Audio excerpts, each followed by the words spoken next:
What's poppin', Diva gang? How are y'all today? So today we're going to be making these cute nails that I wore from my graduation.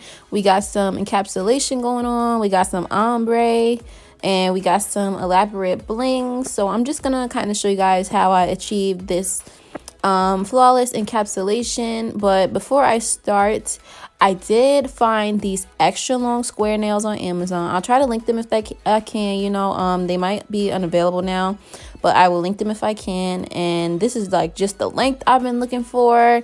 They have a beautiful apex. They're very sturdy, and I've just really been enjoying these long square nails. But I have a little confession to make. These nails, I made these the morning of my graduation, right? Which was like so dumb. And I actually kind of, I don't want to say I hated how they came out, but I did not like them, y'all. Like, my vision just did not really come together the way that I wanted it to for these nails. And I don't know, I just like I was not feeling them. Like, I know my encapsulation could have been better. I was rushing when I made these nails. We'll get into all of that kind of stuff a little bit later. But right now, I'm just starting off with my regular prep routine. I went ahead and applied some primer straight to the nails. And then I added a base coat, cured it for 30 seconds. And I'm going in with my first layers of gel polish. So the dry flower encapsulation is going to be on the thumb and ring fingers for each hand. So I'm just doing one coat of milky white for right now. And y'all, I did purchase the Femi Beauty Complete Collection. I don't know if the video of me using that will be up at this point, because y'all know I'll be pre-filming like crazy. But I think I'm using Sugar and Pop-Tart, and together, these shades together are like literally like my perfect glittery nude. I'm kind of obsessed, but yes, Femi Beauty, you did that. Yeah, if my video is out already, I will link that video in the cards. But if not, make sure you stay tuned, because I'm sure I have a lot to say about the collection. And I'm doing 2 coats of everything that you see me doing here, every color that I'm using, all that good stuff. The only thing though, I went in after I did 1 coat of Sugar, which is the nude that I'm using right now. I went over it with 1 coat of that Pop-Tart color, the kind of like glittery brown, and it just changed it into this really pretty kind of like how could I describe it? Like a brown sugary, like really toned down kind of brown. And that kind of shade, if you can kind of feel the vibe and see what I'm talking about, is so beautiful for like all times throughout the year, in my opinion anyway. See, like, it just sparkles so beautifully, and I think it came out so pretty. Now I'm going over my milky white nails with a coat of the Macart holographic top coat, because I did want to have a little bit of glitter in there as well. But since these are press-ons, you know, I didn't want to build them up too much with too many things. So that's why, instead of using like a loose glitter, I just went in with the holographic top coat. And yeah, so why do I feel like these nails did not come out up to par? For starters, you know, sizing with me is a little bit weird. I've come to realize I do have kind of like bigger nail beds, you know. I kind of do. And when I'm sizing my nails, you know, sometimes it's just really hard to tell, like, because they say that you shouldn't force a nail, you know. If it's not big enough, don't wear it. But sometimes I really just be feeling like I'm just in between sizes, and especially with nails like these that have such a high apex, and you know, the way that they fit around the cuticle can kind of change depending on how much product you use. And so for my encapsulation fingers, I went up a size because I was afraid that they would all kind of shrink. But honestly, looking back, I probably could have just went with like my regular size, because I hate that look when the nails are just too big. They make my hands look bigger. They make the nails look not as polished. I absolutely just hate that look. So that really irritated me while I was making these and with the finished product. Let me know if y'all think I'm being too hard on myself, or if you like the way that these nails came out. Let me know what you think, girlfriend or boyfriend. Anywho, so I'm starting the encapsulation process, and originally what I tried to do is like press the flowers in with some nail glue, but I think that didn't work because remember, this is a top coat, a non-stick or non-tacky top coat. And I think to do that you need like a, is it called an inhibition layer? You know, you need like a tacky layer, kind of that tacky layer that gel polish leaves on the nail. I think if I would have maybe went over this with another coat of base coat and then pressed it in with the plastic, I would have been a lot happier with my result, because I think the flowers would have laid a lot flatter, and I think the nail just would have looked better overall. I'm gonna kind of like play around with this because I do have, you know, some more dry flower looks that I want to do just like for summer. So stay tuned, because I really want to get this technique right, because it is super pretty and I just want to get this technique right, y'all. But anywho, I just went over the nail with one coat of that Costella builder gel, and you could see like how thick it was. It's not really you know, it's a lot thicker than like a base coat, but it's not like an acrylic. So it's nice for doing these kinds of things, or just like a calm encapsulation, you know, if you're using some loose glitter on a press-on nail. So I went in with one coat of that, not too thick, but you know, a healthy layer. And I just kind of sat the dry flowers in there, and I didn't cure it immediately. Like just now you saw me put that other hand to the side. I did not cure it immediately, okay? I left it to the side to kind of just like sit and settle and allow that builder gel to just self-level along the surface of the nail, and you know, just let these dry flowers kind of like mix and marinate and lay nice and flat. Like my biggest concern with these nails was making sure that the product was nice and flat and smooth to the touch, and it was, but it wasn't. Like, I don't know, it was still a little chunky to me, okay? But like, again, that could just be me just being a little hard on myself. And then that whole thing about the nails just being too big for my fingers really screwed up the end result to me. I don't know, it made me like, I was trying to like, you know, let it go, because like it was graduation day. I had bigger things to worry about, bigger fish to fry, and honestly, in the grander scheme of things, like nobody really cares about my nails but me. And at the end of the day, you know, there's lots of people that didn't get to walk the stage this go round, so I try not to let it bother me too much.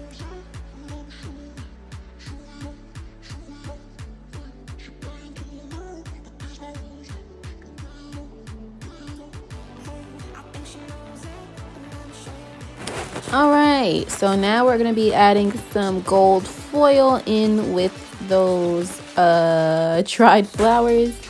And this is another thing that I feel like I could have maybe did a little bit differently. Like with base coat, I feel like the foil just kind of lays in there, no problem, bing bam boom. But with this builder gel, you know, like I said earlier, builder gel is very thick. So unlike base coat gel, once you kind of set that foil down, it'll have a little bit of a harder time resting into the builder gel, if that makes sense. When you kind of are able to lay it in base coat gel, you know, it kind of just sinks in and, you know, gets right with everybody else. But with this builder gel, it doesn't really lay the way that you might need it to, you know what I'm saying?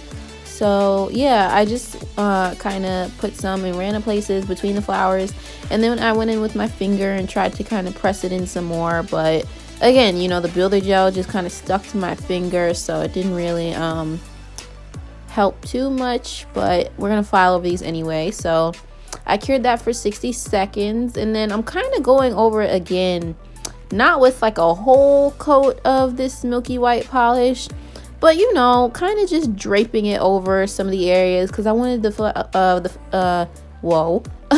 I wanted the flowers to look like, you know, they were floating in like a milk bath, you know.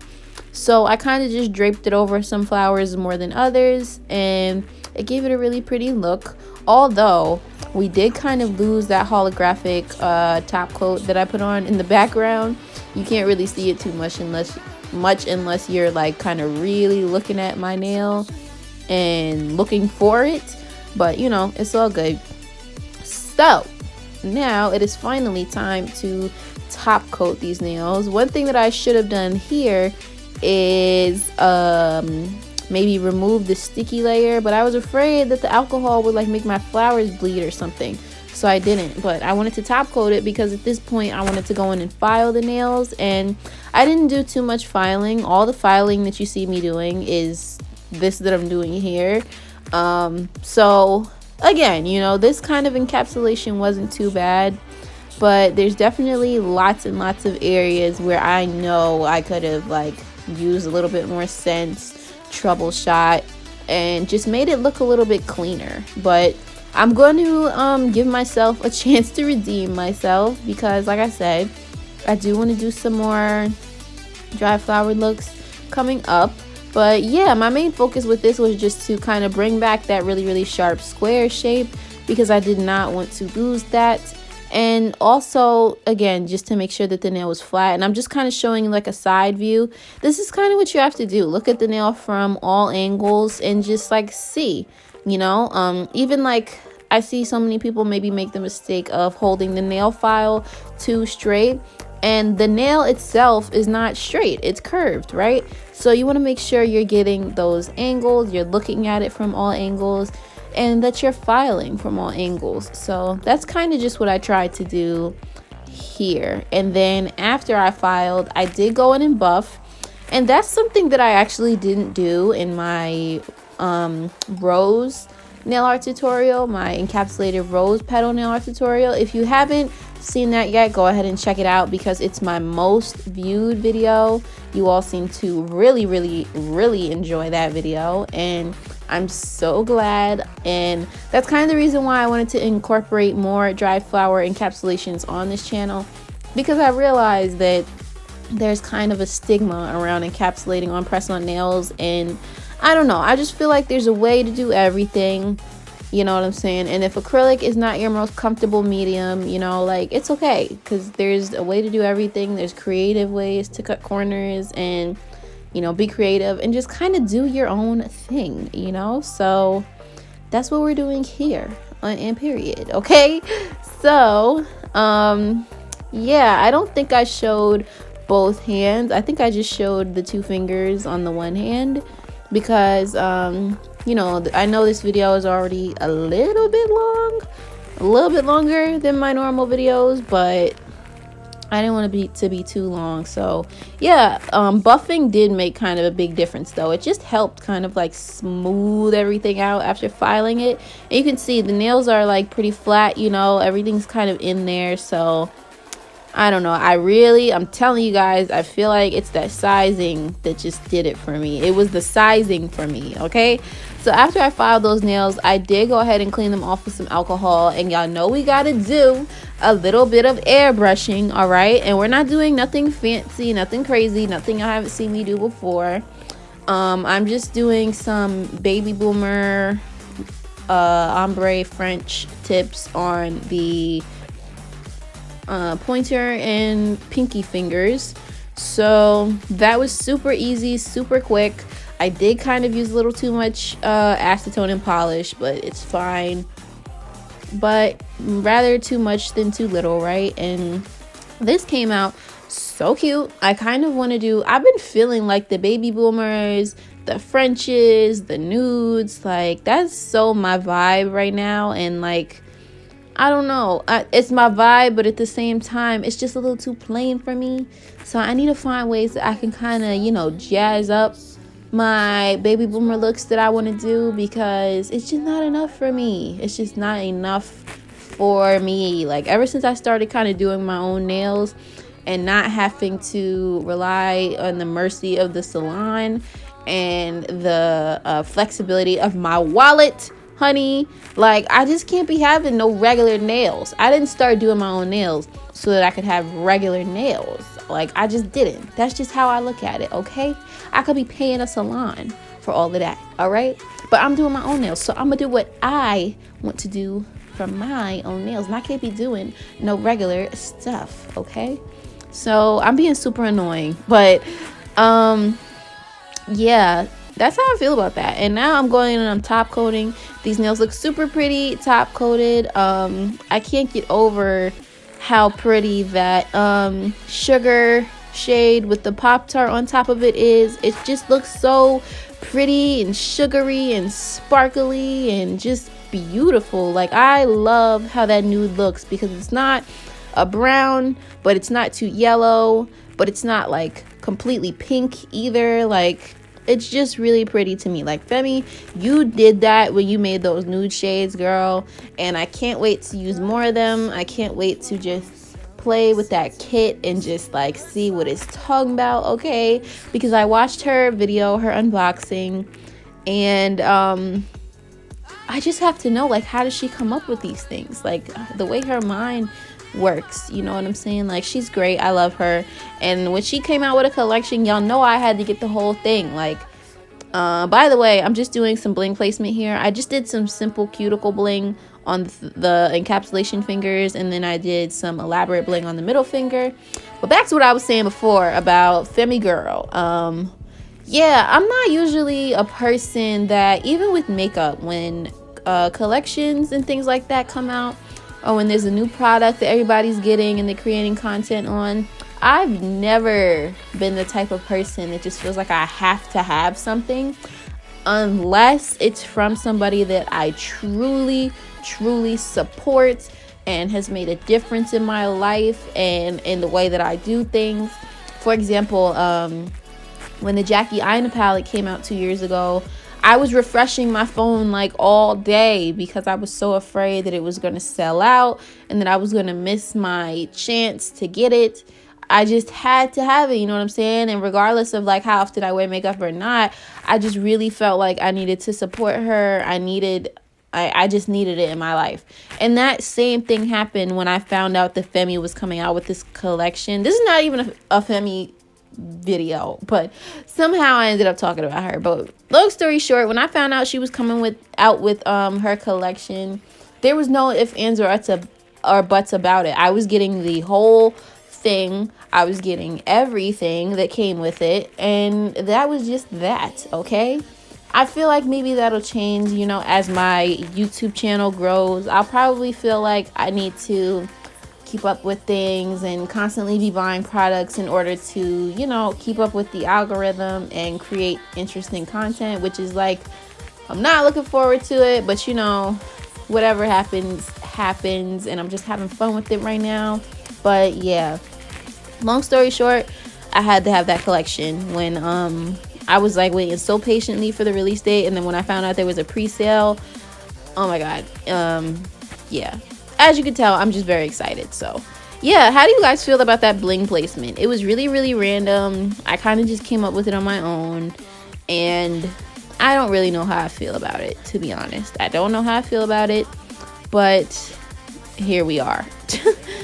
So I'm kind of just top coating around my stones now, just to make sure that they're really secure. The one thing I will say though is I love that Macart bling glue. None of my stones came off. And then after I top coated for 60 seconds and cured for 60 seconds, I filed the edges and cleaned them with alcohol, and this is how they turned out. What do you guys think? Let me know how you feel about these nails in the comments. Do you think I'm being too hard on myself? Do you think they came out really cute? Are you looking at them and you're like, girl, those are not it? And I also just want to say a quick congratulations to all the 2021 graduates. We did it, girlfriend. We are resilient. We are done. Well, unless you're going to grad school, but we're done. We're finished. And I am so proud of you. If you graduated this year, keep up the good work, sis. And yes, I'm just showing you guys from the side that, you know, how I was able to get the nails really flat, regardless of all that stuff that we had on them. I hope you guys enjoyed the tutorial. Let me know in the comments below. Don't forget to give my video a like, and hit that subscribe button and turn on your post notifications. Thank you so much for watching, and I will see you in the next one. Love you, Diva Gang. Mwah.